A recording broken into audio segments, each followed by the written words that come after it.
Hey there everyone. Today I'm going to be doing a little bit of PvP and talking about skill runes.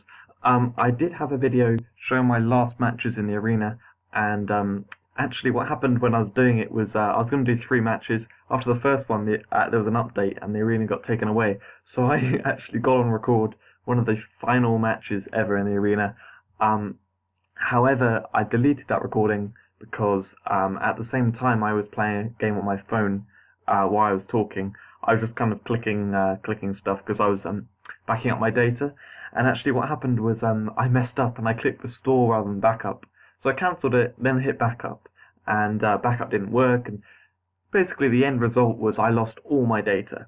And that's a game which I played for over a year. I probably put about 200 or more hours into it. I love that game, and I lost everything. So as you can imagine, I was talking, making a video at the same time, and I just kind of lost all concentration. And I was just like, you know what? No, I'm just deleting this. I can't keep it. I don't want to continue making a video. So yeah, this is a little bit later on. I've cooled down. I'm fine now. Yeah, I've accepted it. So instead of doing some arena, instead I'll do some PvP. And you might notice here I've got some potions on. The reason why I use that is because I found it doesn't really make much difference when I'm against weaker people, whether or not I'm using potions. When I'm against people my level as well, it doesn't make that much difference.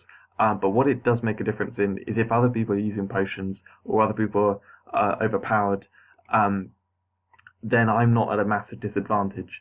And I would get frustrated because I've got in before without potions on, and I get very frustrated when I come across other powerful people using potions and then they're just beating me. And I'd rather be on level playing field with other people who are up there than at a disadvantage just because they're using potions. And yeah, there probably is the odd case where I'm against someone and my potions are helping me a bit more than they should. But anyway, like they could be using them. They're just until they get fixed, everyone should be using them. And my lifesteal stat is just over 200%, and I've focused a bit in fire and nature, so they're up quite high, which helps a lot with empowered fireblast. My setup here is actually very similar to my setup which I was using for the event guide videos. I switched out Arcane Beam for mana bolts instead. Reason being is this damage it comes out in 6 hits over 5 seconds, and usually in most cases battles when you're fighting as a wizard last less than 5 seconds. So actually you only get 2 or 3 hits out of it, and it's much better for it all to be in one go. The stun's the same amount of time on both of them, so yeah, I prefer to use Dust Devils in my case. It gets boosted by the extra damage of my nature damage, and yeah, anyway, so that's why I use that instead. But once I get the Shadowburn skill rune up, I will be using that instead. And the main reason for that is if they're using dragons, Dust Devils will hit both the dragon and the person, so the damage gets split, and it's really annoying. So that's something which Arcane Beam manages to avoid. Anyway, talking about skill runes, I'm actually going to be bringing out a skill runes guide in the future. I don't know when, because I've got lots of things that I want to do, but at some point I'll bring out skill runes guide, and the main focus of that will be which skill runes do you get up, because rune dust is necessary in huge quantities. You need it as 8 for the first evolution, 32 for the second, and 96 for the third. So to get something to max takes a lot of rune dust, and quite frankly, we can't get many up. So you can see here, these are 3 very powerful people. This should be fun. So yeah, I'll actually use a dragon here. All my dragons are okay. No, let's save them for my guild. So yeah, I'm going back to what I was saying. So you've got to pick and choose which ones you get up, and almost completely ignore others. So one clear one, one to definitely get up is fireblast, because it triples the damage. It puts in the best slow that any of the skill runes give, plus also gives you a massive area of effect. So that's the first one to do, definitely. I wouldn't consider any others as a first, and I have to get tag teamed, don't I, by 2 people. Oh, we've got auto respawn. Yes, they put it back in. So yeah, fireblast seems like the best one to me to start off with. Also, we've got Fireblink, which looks really good, and after that, I'm going to be going for Shadowburn. That's one which I'm currently kind of working on. Why I don't have. Oh dear! I stood in front, so I couldn't put it on. Okay, this is going pretty evenly. Normally I thrash people, but I guess these guys are really good. Anyway, so I won't be able to talk about the skill runes while I'm playing. I'm just going to have to talk about what I'm doing instead. So when there's an archer, you really want to make sure you stun them, because they're going to completely mess around with you. You can see there I had the bug from the frost stroke, so I couldn't move.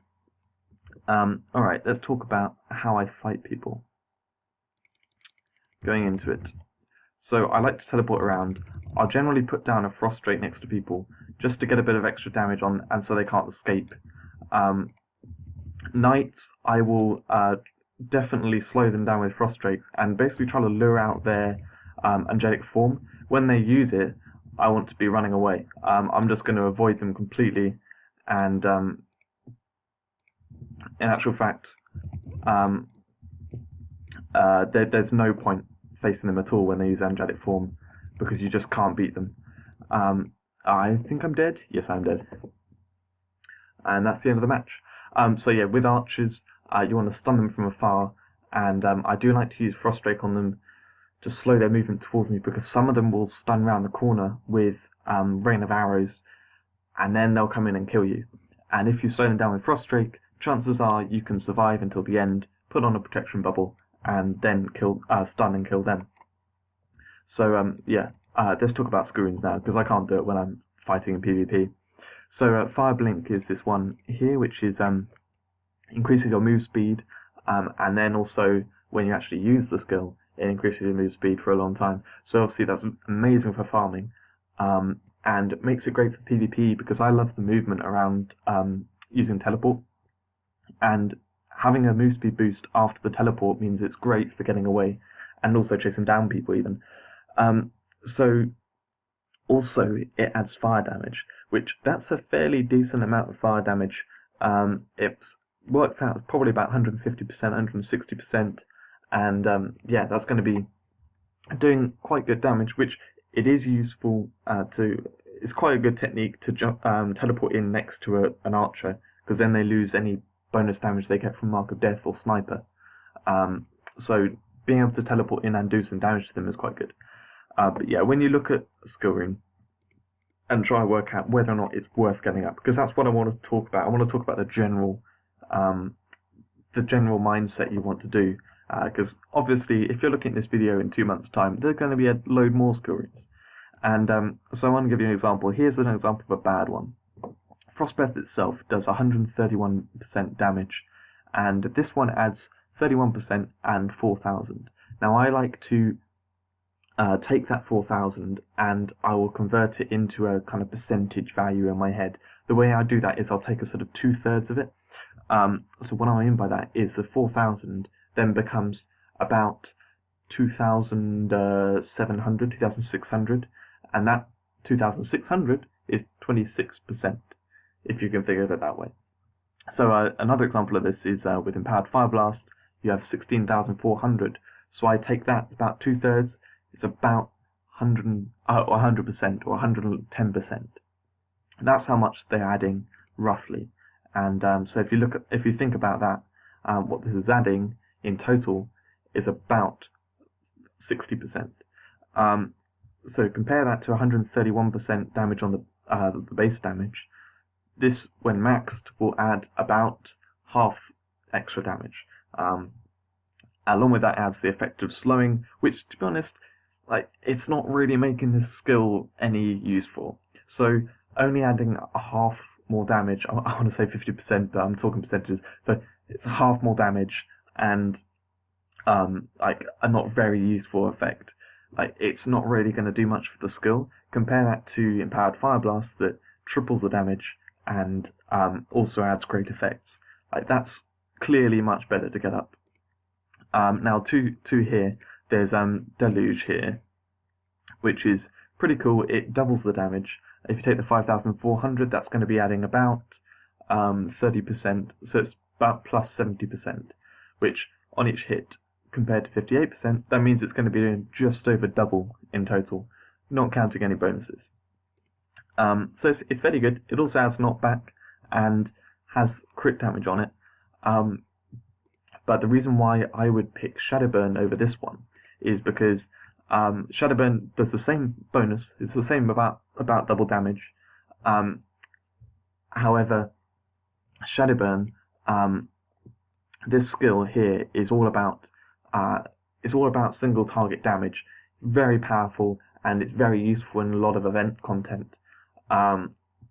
So having this skill much more powerful, like double the damage, is going to be more useful than having mana bolts double damage, which is more of a situational skill. It's again a single target and very powerful, but not quite so powerful, and it's got longer cooldown and stuff.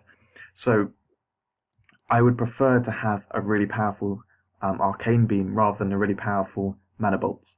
And for PvP, that I would say it's more useful to have a really powerful mana beam because of that problem I said with the dragons, with the damage splitting over the person and the dragon. Yeah, that's my kind of general mindset on that. And in terms of the elemental boosters, you might argue that Master of Ice makes Deluge very good, but I would say that the Shadow Courier, which adds a lot of shadow damage, is kind of more useful, because if you get that up fairly high, it gives a really nice damage buff, and compare that to Master of Ice, which you can only have on for a limited time, and it takes up a skill slot. I would pick the shadow damage there. So yeah, Shadowburn, yes, called Shadowburn, is one which I would kind of turn to after fireblast and fireblink, but maybe there'd be some other better stuff to go for.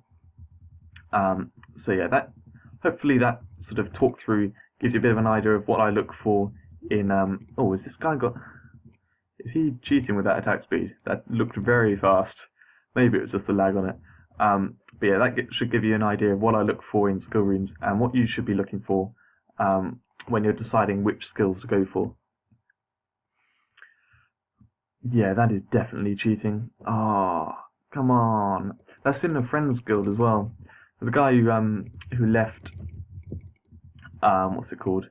Left the guild I'm in and went to go make that guild there that he's from.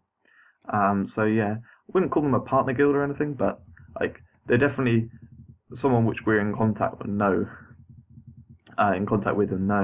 And oh, come on, was that such a laggy death?